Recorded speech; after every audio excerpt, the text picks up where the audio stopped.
నలుడు మహేష్ అచంట ఈ పేరుకు ప్రత్యేకమైన పరిచయం అవసరం లేదనే చెప్పుకోవచ్చు.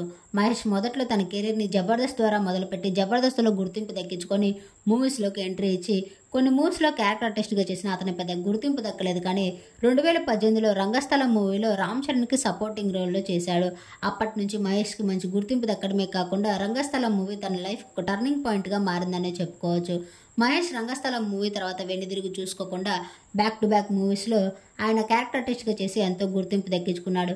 రీసెంట్గానే తాండేలు మూవీతో కూడా మంచి గుర్తింపు దక్కించుకున్న మహేష్ ప్రస్తుతం బ్యాక్ టు బ్యాక్ మూవీస్తో కెరీర్లో చాలా బిజీగా ఉన్నాడనే చెప్పుకోవచ్చు. ఇంకా తన పర్సనల్ లైఫ్ విషయానికి వస్తే 2020లో మహేష్ అచంట పావని అనే అమ్మాయిని పెళ్లి చేసుకున్నారు. సోషల్ మీడియాలో యాక్టివ్గా ఉంటూ తన ప్రతి అప్డేట్ని అభిమానులతో షేర్ చేసుకునే మహేష్ నిన్న సోషల్ మీడియా వేదికగా గుడ్ న్యూస్ షేర్ చేసుకున్నారు. త్వరలోనే తన తండ్రి కాబోతున్నాడంటూ తన భార్య ట్రెడిషనల్ వేర్లో బేబీ బంప్తో ఫోటోషూట్ జరుపుకున్న కొన్ని బ్యూటిఫుల్ మూమెంట్స్ని షేర్ చేయగా అభిమానులంతా తనకి కంగ్రాచులేషన్స్ మరియు విషెస్ని తెలియజేస్తున్నారు. సోషల్ మీడియా వేదికగా ఆ బ్యూటిఫుల్ మూమెంట్స్ని మీరు ఈ వీడియోలో చూసేయండి.